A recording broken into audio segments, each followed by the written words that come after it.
Hello, everyone, and welcome back to Email Einstein. I'm your host, Vera Sadlak, and you're listening to podcast by Flowium. And today we have a very special guest with us today, Ben Reynolds, the head of partnerships at Particl. For those of you guys who don't know, with Particl's cutting-edge tools, you can not only grasp marketing nuances, but also identify golden opportunities, make data-driven decisions, and basically bring your business to new heights. Today, we're going to talk more about all of this amazing things that you can do with Particl. But before we go there, Ben, it's great to have you with us. Please say hi.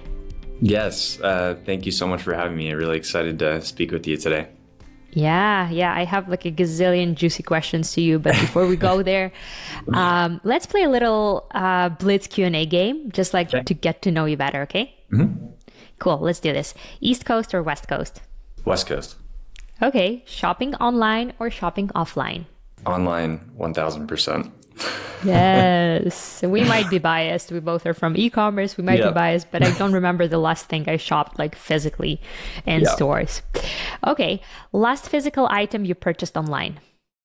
Ooh, I recently purchased a pair of shears to cut my dog's hair. Okay, good one. Pineapple on pizza, yay or nay? I know I'm going to get a lot of hate for this, but yay. Yay, I'm the same. I'm the same. I told you these questions are going to be super random, but it's like so fun to get to know you better. Okay, what's the one item you've purchased for under $100 that has become an absolute game changer in your everyday life? Ooh, that's a good question. Okay, I'm going to go with Built. I bought some of their Luxe shirts recently, and they're by far the most comfortable shirts I've ever worn. So I'm going to go with that. And that was a recent one. So maybe a little bit of recency bias, but I love them. Okay, cool. Guys, all of the links, all of the things that we mentioned in this podcast, as always, will be in the description box. Not that we like affiliated or them, but we just want to bring all of the good stuff to you. Okay, cool. And the last question that we always ask all of our guests. If there was like a theme song playing every time you entered the room, what would it be? Wow, that's a hard question. That's a hard one. I'm going to say and this is lame, because I don't listen to a lot of music, I'll be honest. I listen to a lot of NPR, so I would say the 1A intro song would probably be it. Classic. Okay, cool. Let's do this. Let's talk about Particl then. For those of our listeners who don't know what Particl is or like what you guys are doing, tell us more about it. What it is, what makes it special. For sure. Yeah. So Particl is an e-commerce database. And essentially what we do is we collect all the useful tidbits of information off of e-commerce websites. So think product descriptions, photos, titles, pricing information, even down to the inventory movement. So that's down to the SKU level. And the use cases for this are product development, product research, and pricing optimization. The nice thing about it is, one, there's a lot of brands out there who use market data, which is great. You should always use data to validate your decisions. But historically, it's been limited to in-store sales, Amazon, Walmart, kind of like the big marketplaces, and not necessarily directly from e-commerce websites. And the nice thing about this too is instead of having to wait for reports, it actually updates daily, so you can make decisions quicker. And benefit from this, I would say, especially right now, is what we're seeing from our customers is they're selling less on those big marketplaces like Amazon because their margin is so much lower, and focusing a lot more on their D2C site. So as that trend continues, you'll have, it'll be more and more important to collect data directly from D2C sites. Yeah, no, it's really cool that the difference between this kind of like older tools that rely more on like outdated information, if I can say so. And tools like yours, they rely more on like the data that is constantly updated. And yeah, that's pretty cool. And I mean, we've seen many startups, many new brands failing due to basically poor product market fit or like poor product research. Actually, I think the number is like as high as like 35% of SMBs, like small to medium sized businesses and startups, fail due to no market need. Yeah. And your tool is basically famous for helping brands with product research. How can businesses ensure that the product that they are considering align with current marketing demands and trends, and how your tool can help them with this? Yeah, so historically, and from what I've heard from a lot of the clients that we've spoken to, market research takes a lot of different forms. It could be going to your competitor's website and looking at their bestseller page, which may or may not actually have their bestsellers on there because a lot of times they just want to get rid of inventory. I've heard of people going to dance competitions for dance wear, seeing what people are wearing at the gym, even going to like Nordstrom and seeing what's on the rack and just counting items, right? So there's a lot of ways that people do market research. A lot of experience goes into it. A lot of gut feeling goes into it. Mm-hmm. What we found, though, is the ability to actually see what is selling, seeing the actual movements of inventory can be extremely helpful in knowing what the market is actually responding to.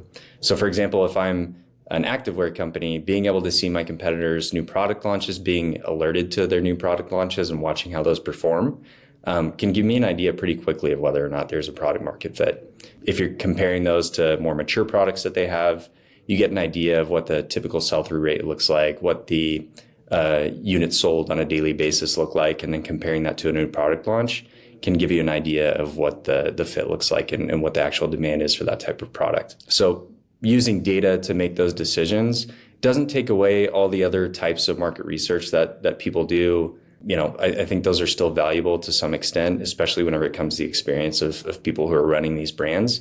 The idea behind having data like this is really just validating those decisions. I mean, 90% plus of new products that are launched end up failing. So if you can use data to make better decisions there and avoid the costly mistake of launching a failed product, and then using that data to launch, you know, a new top seller can make a huge impact to your bottom line as a business. Right. But here's the tricky question, and that's like more from like a marketing side of things. A lot of businesses use like tools like yours. A lot of businesses use AI powered product research tools. Do we like risk oversimplifying that like very complex market dynamic? Do we risk getting into the market where all of the brands come up with like a similar products because they've been provided similar data by all of this AI powered product research tools? You know, I don't think so. And reason being is because the vast majority of our customers, like 99% of the customers, are not simply looking at a product and saying, okay, this product is performing well, I'm going to make an exact copy of it. A brand typically has a certain identity that they want to stick with, a certain price point they want to stick with. And so what they're doing is they're taking this data on like what colors are selling best. If they're launching into a new type of product, what sizes are selling best and to what extent on each size. And then they're making it their own, right? It's not necessarily that this pair of leggings is selling the way it is because of exactly how it's built. It may be a mixture of the brand itself. You know, people buy from a certain brand just because it's that brand. Like I think Lululemon's a great example, right? Like they can launch something and typically it's going to do okay just because they're Lululemon. But this data should be used in conjunction with your brand's identity and make it your own. And that's what the vast majority of brands are actually doing with this data. So I don't think data will lead to a world where we're all launching the same type of product. It will just give you the information that you need to make your product, which is your own, you know, in such a way that the market will respond positively to it.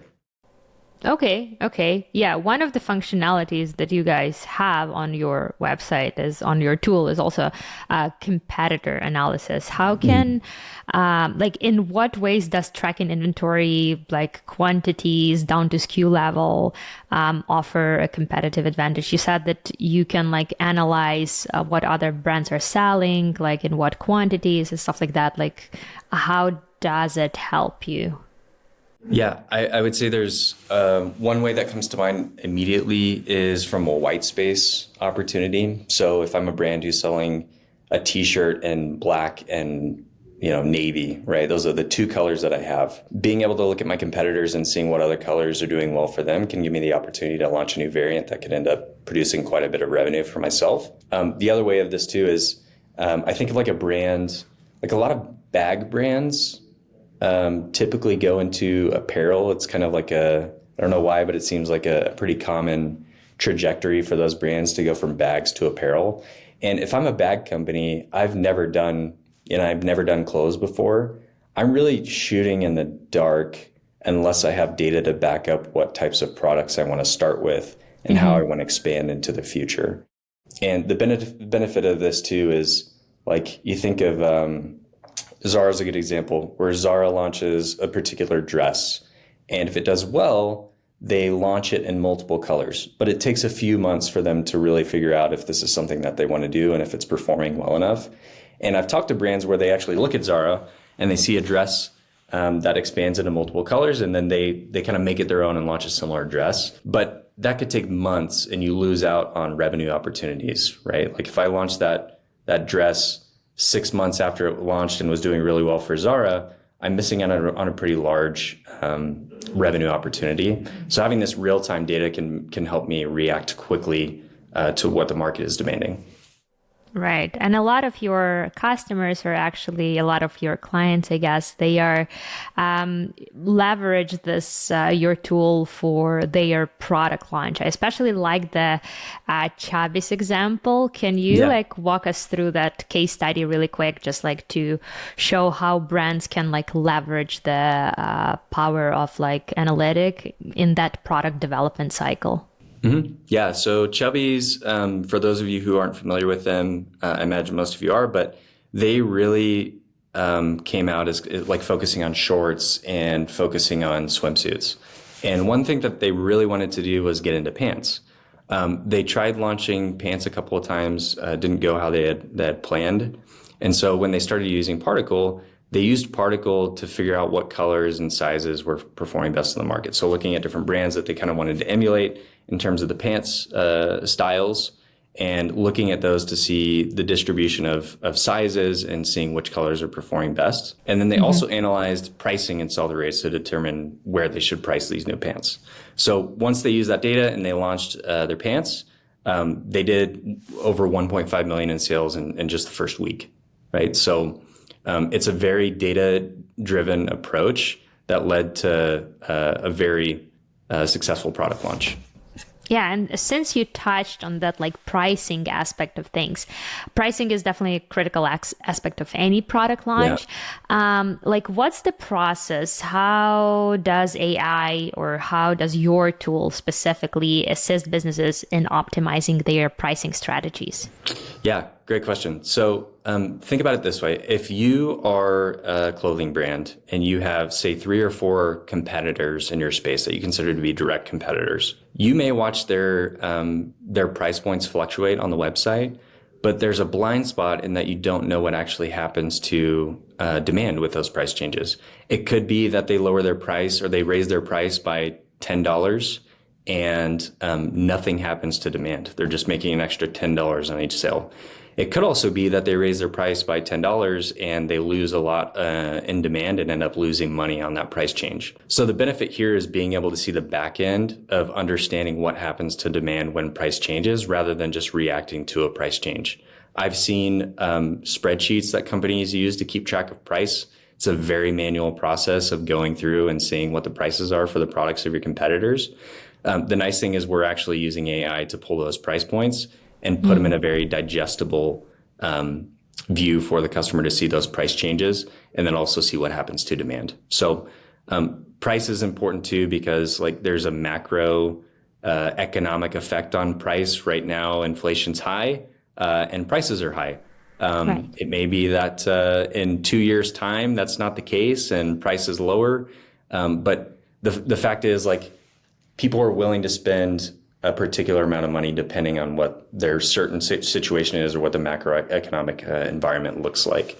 So having that type of information and getting daily updates on price changes and knowing what happens to demand can be extremely important to make sure that you're staying competitive from a price standpoint.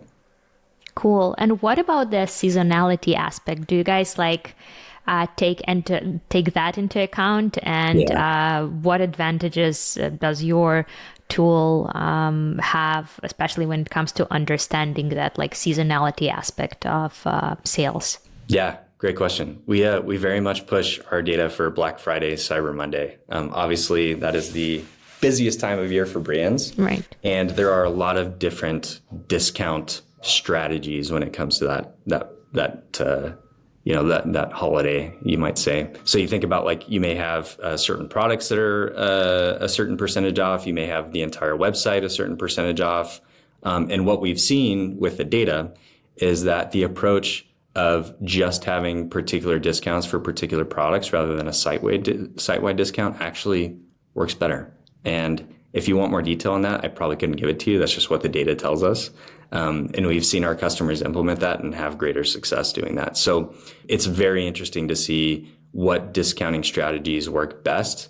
And using that data can have a huge impact on your business during Black Friday, Cyber Monday, just because, that's whenever brands bring in the most revenue. Cool. And since we started talking about this seasonality aspect, preparation for Black Friday, Cyber Monday, a lot of people are actually looking into what their competitors are doing, and they are trying to anticipate and respond to competitors' sort of moves, especially during that holiday season. So how can businesses leverage historical data to anticipate and respond to competitors' great moves? question. So oh, sorry. Were you going to say more, Vera? No, go ahead. Okay, cool. Sorry. So I would say the nice thing about this is, and probably our biggest moat when it comes to competition is historical data. Many of the brands that we're tracking, we have 2+ years of historical data. So I could go back and see what types of discounts they did the previous year versus the year before that. Is there a pattern? Have they done the same type of discounting over multiple years? And if so, then I can anticipate that the following year they will likely do a very similar type of discount. But not only that, we can also see how well those discounts performed, right? It may also be where, maybe we're a new brand and we've never done a Black Friday, Cyber Monday discounting strategy, and we're looking for different ideas. If I find a brand in the platform that has done 2 different types of strategies, I can actually see which one did better for them and then use that strategy for my first year. So especially for a newer brand, that can be extremely valuable, because if you have, your first Black Friday, Cyber Monday is really positive, it can have a huge impact on your business going forward. So I would say the historical data piece is huge, just because you can see how different strategies change over time and which strategies are working better than others. Mm-hmm. Interesting. Yeah, there's this one little case study on your website. It's not necessarily Black Friday, Cyber Monday related, but it still was interesting. One gym brand, I forgot their name. They basically launched their product based on the assumption that if their competitors are launching this product, there is a big opportunity for it. Yeah. But they actually only sold out 1/4 of their original launch. They basically realized that competitors' sell-through rates and inventory levels were performing poorly at the end. Tell me more about this case study and what could they have done differently? Yeah, so this is Gymreapers is the brand that you're thinking about, who are doing fantastic. They're growing at a pretty amazing rate right now. But the specific example is essentially they saw 2 of their main competitors launch around the same time, the same type of product. And so they assumed that there was a big opportunity there. They purchased 20,000 units of inventory. And like you said, they only sold 5,000, or 1/4 of the inventory that they had in stock. Mm-hmm. So they ended up with about $300,000 in wasted inventory, which can be very, very, very painful for a brand. The learning point here is, had they had Particl at the time, they would have been able to go see a couple different things. One, that those products were not actually performing as well as they thought they were. And 2, that their competitors actually launched with way less inventory than they had assumed. So had they launched, maybe 5,000 units or 10,000 units, they could have cut those losses by quite a bit. And that's the power of data, really, is just, you act on a gut feeling and it can have huge impacts on the bottom line. But had they had the data to back up that decision, one, they may have launched with less inventory. Two, they may have just not launched that product at all. Cool. Want to discover how much money your email marketing can actually bring you? If that's the case, let our team of email marketing experts show you how. With our free email marketing audit, we'll conduct a comprehensive analysis of your email marketing efforts, provide you with an action plan, and show you how to effectively segment and convert your audience. Simply go to flowium.com/audit and book your audit today. Can you briefly walk me through the process of gathering the data and using the data as a customer? What happens when I come to companies like yours? What kind of information can I get? How fast and stuff like that? I'm just trying to understand the process, I guess. Yeah, for sure. So it's a pretty similar process for everyone. Typically, we meet with the company, figure out what their goals are in the short term and long term.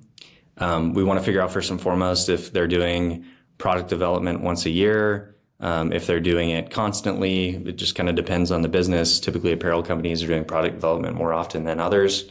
And then second, we want to figure out who do they feel like their main competitors are. In addition to that, we'll do research on our end to pinpoint some other companies they may want to keep an eye on.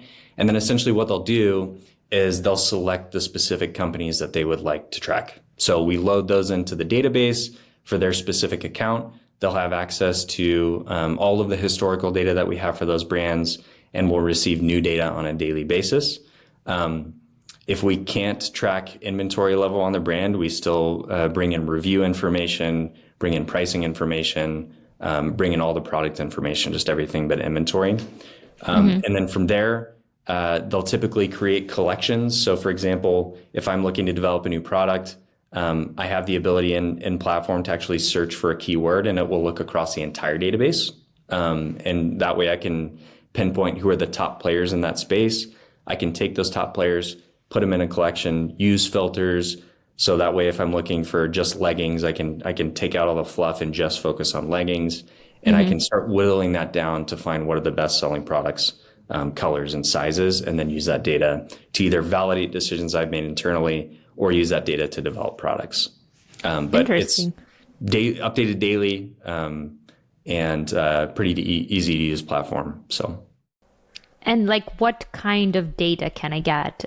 You've mentioned the amounts of products sold, I guess, types of products sold and stuff like that. What kind of data insights I can get from there? Yeah, so if I'm looking either at a specific company or across, I'll be able to see first and foremost, I can filter by revenue, I can filter by units sold, by price point, so on and so forth. I can filter by dates. So if I want to look at the past 30 days or if I want to look at the past year, I can filter depending on that. I'll be able to see the performance of SKUs. So if I'm looking at a list of their top products, I can click explore on one and I'll be able to see how the different variants are performing. So how sizes and colors are performing. And then in addition to that, I can see color distribution. So I'll see, how many variants they have in black, how many variants they have in blue, so on and so forth. And then seeing where most of the revenue is coming from. Because you may see, one brand has most of their products in blue, but most of the revenue is coming from black, right? So those are really important data points as I make decisions on what types of variants I want to launch. And then the second piece of it is price distribution, which is, being able to see where most of the products are priced, in terms of buckets, and where's most of the revenue coming from. And then even on top of that, gender distribution, right? So women, men's, kids, unisex, so on and so forth. So I think of that one specifically, we work with a shoe brand, and they're interested in launching kids shoes. And they were looking at their direct competitors, and we found their competitors have kids shoes, but very little, basically a tiny amount of their revenue is actually coming from kids shoes. So that actually led them away from launching kids shoes and focusing on what they had already. So lots and lots of different data points. And in addition to that, sell-through rate, rates sold per day, price points, discounts, so on and so forth. Cool. I never thought that you can actually get that information. I thought that it was like a sensitive data that brands don't necessarily share. It's just like interesting. How do you even get that information? Like, is that your prediction, or you like actually have the numbers? So we actually have the numbers, and we get it off of the sitemap. Is the most common way that we do it. We have a bunch of different ways to do it, but the most common way is going to the sitemap or looking at the code of the site. Oh, I see. And more often than not, you'll find inventory levels in there, so you can see, each variant, what is in stock. I can go back a day later, see what that's changed. So if it's gone from like 66 to 62, we can assume 4 units moved. We know the price point, multiply that by price point, and you get revenue. And typically we'll see, we have brands before they sign up, they like to do data checks. So we'll actually like pull up their page in the app, and we'll benchmark what we have versus what they have. The most recent one we did, that was just yesterday, we were 98% accurate on unit volume. So, yeah. Awesome. Yeah, no, it's like super important, especially now during the recession and with the rapid change of e-commerce. A lot of brands, they might even be like hesitant to make big moves without like better understanding the competition and market trends. So that's huge. Yeah. Materials are expensive right now. It's tougher to raise money. So any data you can use, whether it's Particl or other means, I would do it. It's very important to make smart decisions right now when it comes to product. Absolutely. Tell us briefly about the ROI, like regular decision versus like informed data-based decision, I guess, and ROI of your product. I guess we can go back to Chubbies. So Chubbies doing 1.5 million in sales in a week, they paid for a full year's access to the product times 5 to 10 just in that 1 week by using the data to launch those pants. So the ROI is huge. Typically, whenever it comes to data, like, an NPD, you may pay $100,000 for a report, and it may be, 3 months late or 6 months late. But, price point varies depending on how much data you actually want to track with Particl, but, it may be anywhere between $20K and $100K per year. And if you look at a $1.5 million product launch in the first week, ROI is pretty big. So awesome. Well, thank you so much. And if you would like summarize everything that we talked about briefly, can you again explain the significance of having like real time market data and how it impacts of decision making for businesses that you guys work with? Yeah. I would say first and foremost, the market is constantly changing, especially in a space like apparel where trends are fleeting and they move very quickly. It's important to have real-time data to make quick decisions and be agile as a brand. And I would say like right now with the economy, it's important to make very, very smart data-driven decisions to make sure that you're avoiding costly failed product launches and building more into your building more hero products. So, but that's the main thing I would say though, Vera, is just like the market moves quick, and having real-time data allows you to move quicker. That's a good one. That's a really good summary. Thank you so much, Ben. It was so fun having you here. If people want to learn more about what you guys do, where should they go? I'll give you a link that you can include with this, but I'll have a specific landing page for anyone who comes through here for actually a discount. But main thing, we'd love to meet with anybody, provide them with some data, even if it's for free. So that way they can start quicker making smart data-driven decisions. Thank you so much, Ben. And as always, guys, all of the case studies, the Gymreapers case study, the Chubbies case study, everything will be in the description box to this podcast. Ben, thank you so much for coming. It was so much fun having you here. I'm sure our listeners will have a gazillion questions to you, and I hope they will be able to make better decisions using tools like yours. Thank you for coming. Thanks, Vera. Appreciate it. Guys, as always, if you like what we do, please leave us a review. And if you leave us a review and send us a screenshot of your review, just like email it to us, we'll send you some nice Flowium branded surprise. So thank you so much.